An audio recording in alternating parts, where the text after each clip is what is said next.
Hello friends, top videos या YouTube चॅनलवर सर्वांचे स्वागत आहे. आजच्या व्हिडिओमध्ये आपण CTET 2026 मराठी भाषा विषयाचे एकूण 20 प्रश्न बघणार आहोत. यामध्ये काही प्रश्न हे प्रिव्हियस इयर क्वेश्चन्समधील आहेत, तर काही क्वेश्चन हे यात त्याच प्रकारे विचारले जाऊ शकतील असे प्रश्न ॲड करण्यात आलेले आहेत.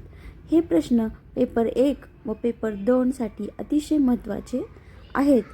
मागील वर्षाच्या प्रश्नपत्रिकेमध्ये जसे प्रश्न विचारले होते त्याच पद्धतीचे प्रश्न या ठिकाणी आपण काही ॲड केलेले आहेत. त्यामुळे हा व्हिडिओ स्किप करू नका.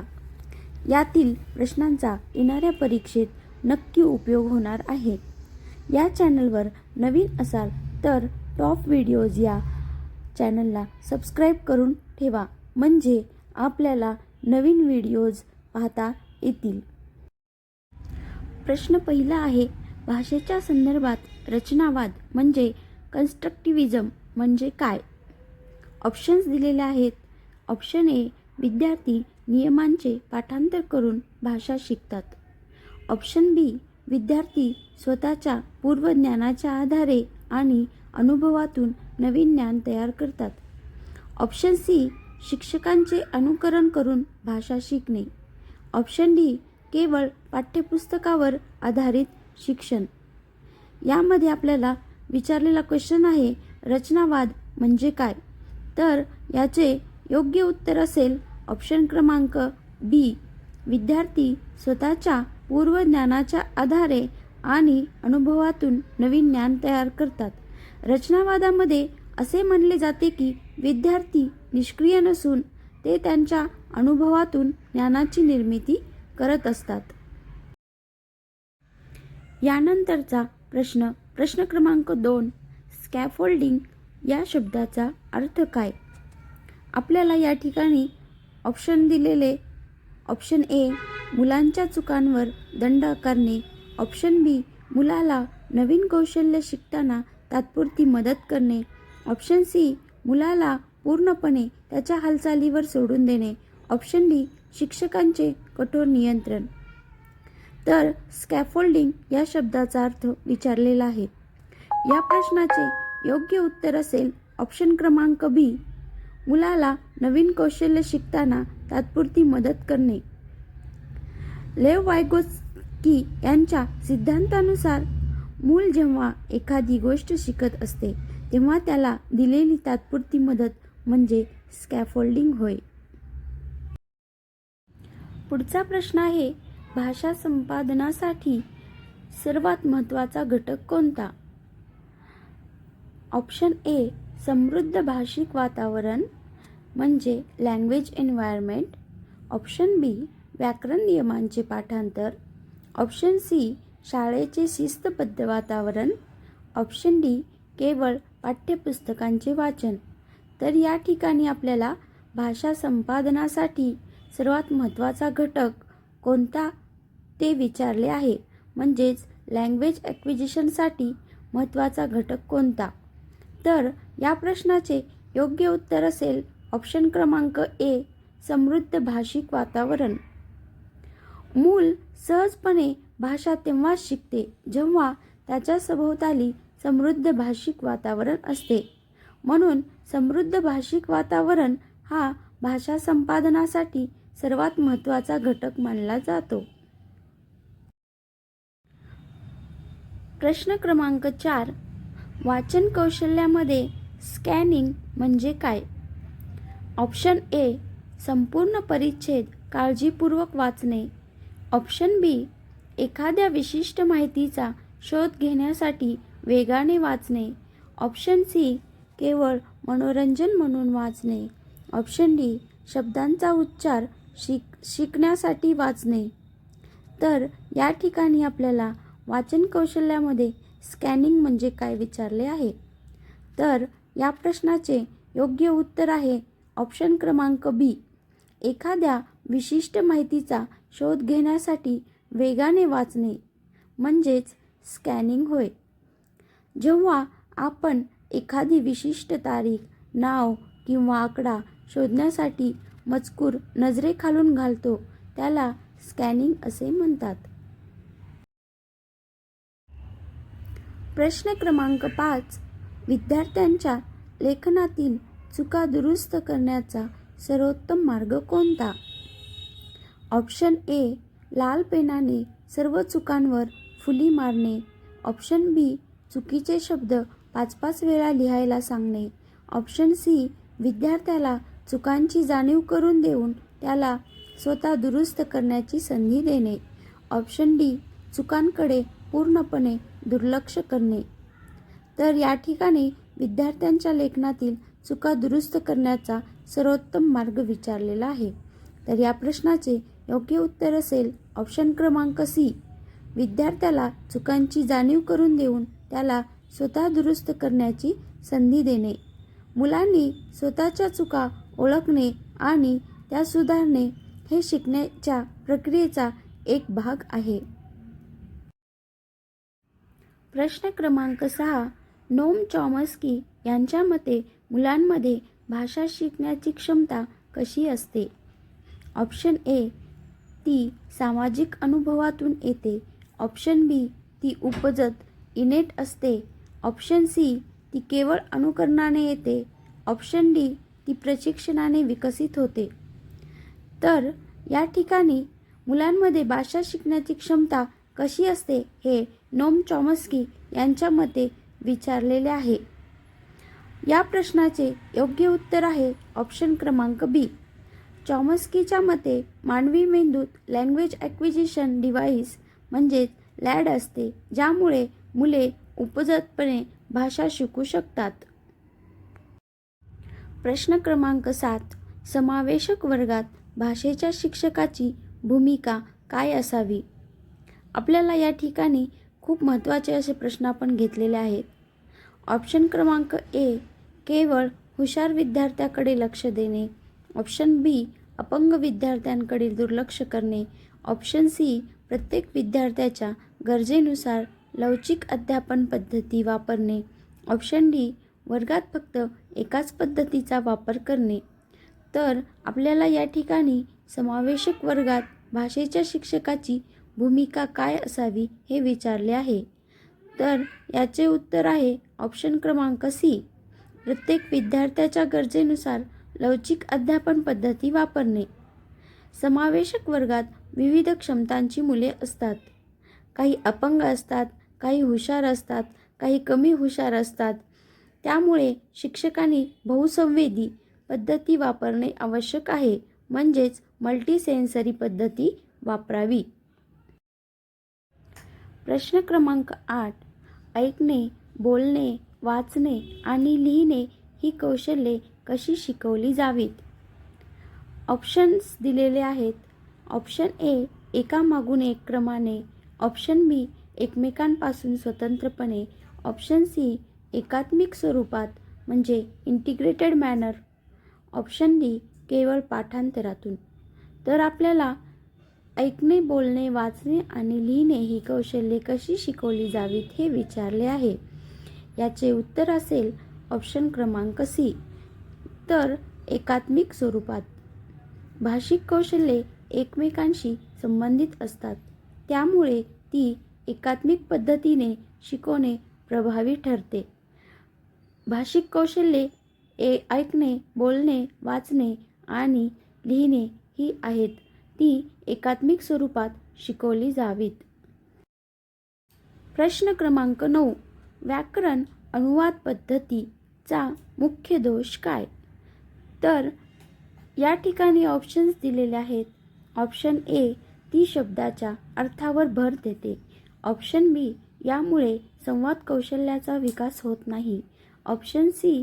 ती मातृभाषेचा वापर टाळते. आणि ऑप्शन डी. ती केवळ लेखनावर लक्ष केंद्रित करते. या ठिकाणी व्याकरण अनुवाद पद्धतीचा मुख्य दोष काय विचारलेले आहे. तर याचे उत्तर आहे ऑप्शन क्रमांक बी.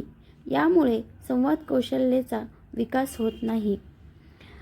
व्याकरण अनुवाद पद्धती म्हणजेच ग्रामर ट्रान्सलेशन मेथड. या पद्धतीत व्याकरणाच्या नियमांवर आणि भाषांतरावर भर असतो. यामुळे विद्यार्थ्यांचे बोलण्याचे कौशल्य स्पीकिंग स्किल्स विकसित होत नाहीत. यानंतरचा प्रश्न क्रमांक 10. मूल्यमापन हे कसे असावे? दिलेले ऑप्शन्स आहेत. ऑप्शन ए केवळ सत्र अखेर होणारे, ऑप्शन बी सातत्यपूर्ण आणि सर्वकष कंटिन्युअस अँड कॉम्प्रेहेन्सिव्ह म्हणतात, ऑप्शन सी फक्त गुणांवर आधारित, ऑप्शन डी मुलांची तुलना करण्यासाठी. या ठिकाणी मूल्यमापन कसे असावे हे विचारलेले आहे. तर याचे उत्तर आहे ऑप्शन क्रमांक बी. मूल्यमापन हे सातत्यपूर्ण आणि सर्वकष असावे. मूल्यमापन म्हणजेच इव्हॅल्युएशन. मूल्यमापन हे मुलांच्या विकासाच्या सर्व पैलूंचे आणि सतत चालणारे असणे आवश्यक आहे. ते कंटिन्युअस अँड कॉम्प्रेहेन्सिव्ह असते. मूल्यमापन सातत्यपूर्ण आणि सर्वकष असावे. प्रश्न क्रमांक 11. डिस्लेक्सिया ही समस्या कशाशी संबंधित आहे?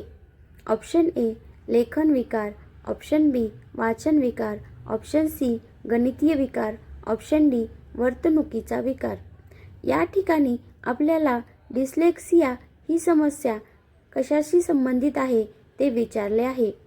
या प्रश्नाचे योग्य उत्तर आहे ऑप्शन क्रमांक बी वाचन विकार. डिस्लेक्सिया ही समस्या वाचन विकाराशी निगडीत संबंधित आहे. डिस्लेक्सियामध्ये मुलाला अक्षरे ओळखण्यात आणि शब्द वाचण्यात अडचण येते. प्रत्येक विद्यार्थ्यामध्ये काही ना काही समस्या असतात. काहींना वाचण्यात अडचण येते, काहींना लिहिण्यामध्ये अडचण येते, तर काही प्रत्येक दोन गोष्टींमध्ये साम्य किंवा भेद करू शकत नाहीत. आपण अध्ययन अक्षमता हा घटक पूर्ण डिटेलमध्ये अगोदरच्या व्हिडिओमध्ये पाहिलेला आहे, तर तो आपण पाहून घेऊ शकता. तर डिस्लेक्सिया ही वाचन विकाराशी संबंधित आहे. प्रश्न क्रमांक 12. बहुभाषिकता वर्गात कशाप्रकारे वापरली पाहिजे? ऑप्शन ए अडथळा म्हणून, ऑप्शन बी एक संसाधन म्हणून, ऑप्शन सी शिक्षकावरील ओझे म्हणून, ऑप्शन डी केवळ अतिरिक्त माहिती म्हणून. तर या ठिकाणी विचारले आहे बहुभाषिकता म्हणजेच मल्टीलिंग्वॅलिझम वर्गात कशाप्रकारे वापरावी. तर याचे उत्तर आहे ऑप्शन क्रमांक बी एक संसाधन म्हणून. बहुभाषिकता ही एक रिसोर्स म्हणून वर्गात वापरली पाहिजे. मुलांच्या विविध भाषा वर्गात संसाधन म्हणून वापरल्यास त्यांचा आत्मविश्वास वाढतो, तसेच त्यांना शिकणे सोपे जाते. म्हणून बहुभाषिकता ही वर्गात एक संसाधन म्हणून वापरली पाहिजे. प्रश्न क्रमांक 13. कविता शिकवण्याचा मुख्य उद्देश काय असतो? दिलेले ऑप्शन आहेत. ऑप्शन क्रमांक ए शब्दसंग्रह वाढवणे, ऑप्शन बी कवीची माहिती करून देणे, ऑप्शन सी आनंद मिळवणे आणि सौंदर्याचा आस्वाद घेणे, ऑप्शन डी व्याकरण शिकवणे. तर या ठिकाणी आपल्याला कविता शिकवण्याचा मुख्य उद्देश विचारलेला आहे. तर याचे उत्तर आहे ऑप्शन क्रमांक सी आनंद मिळवणे आणि सौंदर्याचा आस्वाद घेणे.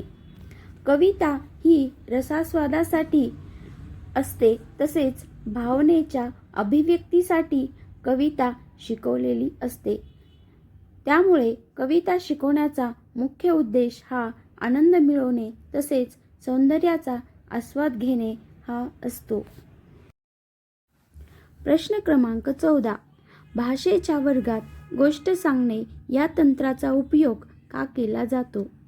ऑप्शन ए मुलांना शांत बसवण्यासाठी, ऑप्शन बी संपूर्ण भाषा एका संदर्भात सादर करण्यासाठी, ऑप्शन सी मुलांचे शुद्धलेखन सुधारण्यासाठी, ऑप्शन डी मुलांना झोप लागावी म्हणून.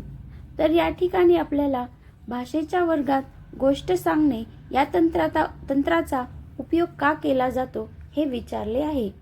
तर याचे उत्तर आहे ऑप्शन क्रमांक बी संपूर्ण भाषा एका संदर्भात सादर करण्यासाठी. तर गोष्टींमुळे मुलांना भाषा संस्कृती आणि कल्पना यांचा एकत्रित अनुभव मिळतो. भाषेच्या वर्गात गोष्ट सांगणे म्हणजेच स्टोरी टेलिंग या तंत्राचा उपयोग हा संपूर्ण भाषा एका संदर्भात सादर करण्यासाठी केला जातो. प्रश्न क्रमांक 15. प्रभावी फीडबॅक कसा असावा? या ठिकाणी दिलेले ऑप्शन पुढील आहेत. ऑप्शन ए केवळ कामाच्या शेवटी दिलेला. ऑप्शन बी सर्वसाधारण आणि मोघम. ऑप्शन सी वेळेत दिलेला आणि विशिष्ट बाबींवर आधारित. ऑप्शन डी केवळ चुकांवर बोट ठेवणारा. तर या ठिकाणी आपल्याला प्रश्न दिलेला आहे, प्रभावी फीडबॅक कसा असावा? तर याचे उत्तर आहे ऑप्शन क्रमांक सी, वेळेत दिलेला आणि विशिष्ट बाबींवर आधारित असावा. विद्यार्थ्याला प्रगती करण्यासाठी हा प्रभावी फीडबॅकचा यूज केला जातो आणि हा प्रभावी फीडबॅक वेळेवर आणि नेमका फीडबॅक मिळणे आवश्यक असते. त्यामुळे विद्यार्थी योग्य प्रकारची प्रगती करू शकतात. प्रभावी फीडबॅक हा वेळेत दिलेला आणि विशिष्ट बाबींवर आधारित असावा. प्रश्न क्रमांक 16. प्राथमिक स्तरावर भाषेचे शिक्षण कशातून दिले जावे? दिलेले ऑप्शन आहेत. ऑप्शन ए प्रमाण भाषा म्हणजे स्टँडर्ड लँग्वेज. ऑप्शन बी मातृभाषा म्हणजे मदर टंग. ऑप्शन सी इंग्रजी भाषा. ऑप्शन डी राष्ट्रभाषा. तर या ठिकाणी विचारलेला प्रश्न आहे, प्राथमिक स्तरावर भाषेचे शिक्षण कशातून दिले जावे? तर या प्रश्नाचे उत्तर आहे ऑप्शन क्रमांक बी, मातृभाषा. प्राथमिक स्तरावर भाषेचे शिक्षण मातृभाषेतून दिले जावे. राष्ट्रीय शैक्षणिक धोरण NEP 2020 नुसार प्राथमिक शिक्षण मातृभाषेतून दिल्यास मुलांचे आकलन चांगले होते. प्रश्न क्रमांक 17. घोकणपट्टीला विरोध करणारा घटक कोणता? ऑप्शन ए अर्थपूर्ण शिक्षण मिनिंगफुल लर्निंग. ऑप्शन बी नियमांचे पाठांतर. ऑप्शन सी सरावाचा अभाव. ऑप्शन डी केवळ परीक्षार्थी दृष्टिकोन. तर या ठिकाणी आपल्याला घोकणपट्टीला विरोध करणारा घटक कोणता ते विचारले आहे. तर याचे उत्तर आहे ऑप्शन क्रमांक ए अर्थपूर्ण शिक्षण म्हणजे मिनिंगफुल लर्निंग. घोकणपट्टीला म्हणजे रोट लर्निंगला विरोध करणारा घटक हा अर्थपूर्ण शिक्षण आहे. जेव्हा विद्यार्थी समजून उमजून शिकतात तेव्हा घोकणपट्टीची गरज उरत नाही. प्रश्न क्रमांक 18. पोर्टफोलिओ म्हणजे काय? ऑप्शन्स दिलेले आहेत. ऑप्शन ए एका दिवसाचे वेळापत्रक. ऑप्शन बी विद्यार्थ्याच्या प्रगतीचे आणि कामाचे पद्धतशीर संकलन. ऑप्शन सी शिक्षकांची हजेरी नोंदणी आणि ऑप्शन डी शाळेची मालमत्ता. या ठिकाणी आपल्याला पोर्टफोलिओ म्हणजे काय ते विचारले आहे. तर याचे उत्तर आहे ऑप्शन क्रमांक बी, पोर्टफोलिओ म्हणजे विद्यार्थ्यांच्या प्रगतीचे आणि कामाचे पद्धतशीर संकलन होय. विद्यार्थ्याने वर्षभरात केलेल्या विविध कामांचे संकलन म्हणजेच पोर्टफोलिओ होय, जे त्याच्या प्रगतीचा आरसा असते. यानंतरचा प्रश्न 19. अध्ययन अक्षमता असलेल्या मुलांसाठी काय आवश्यक आहे? ऑप्शन ए त्यांना वर्गाबाहेर काढणे. ऑप्शन बी साध्या आणि सोप्या सूचना देणे. ऑप्शन सी त्यांच्याकडून कठोर अपेक्षा ठेवणे. ऑप्शन डी त्यांच्यासाठी विशेष वेगळा वर्ग तयार करणे. तर या ठिकाणी आपल्याला अध्ययन अक्षमता असलेल्या मुलांसाठी काय आवश्यक आहे विचारले आहे. तर याचे उत्तर आहे ऑप्शन क्रमांक बी, साध्या आणि सोप्या सूचना देणे.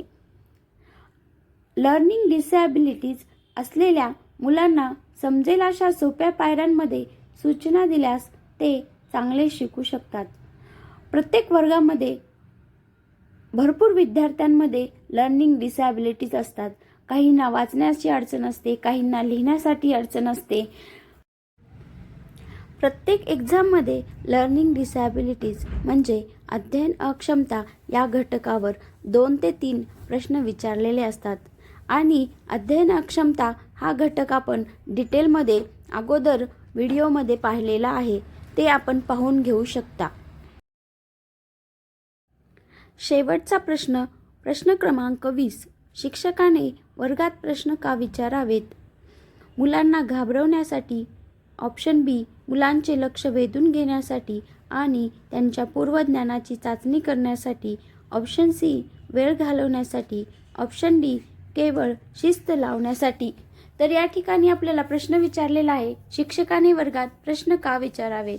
तर याचे योग्य उत्तर आहे ऑप्शन क्रमांक बी, मुलांचे लक्ष वेधून घेण्यासाठी आणि त्यांच्या पूर्वज्ञानाची चाचणी करण्यासाठी. प्रश्न विचारल्यामुळे मुले सक्रिय होतात आणि त्यांना विषयाची किती समज आहे हे शिक्षकाला कळते. त्यामुळे मुलांचे लक्ष वेधून घेण्यासाठी आणि त्यांच्या पूर्वज्ञानाची चाचणी करण्यासाठी शिक्षकाने वर्गात प्रश्न विचारणे अत्यंत आवश्यक आहे. अशा प्रकारे आपण हे 20 प्रश्न पाहिलेले आहेत. व्हिडिओ आवडला असेल तर लाईक, शेअर आणि सबस्क्राईब करा, जेणेकरून आपल्याला आणखी व्हिडिओ पाहता येतील.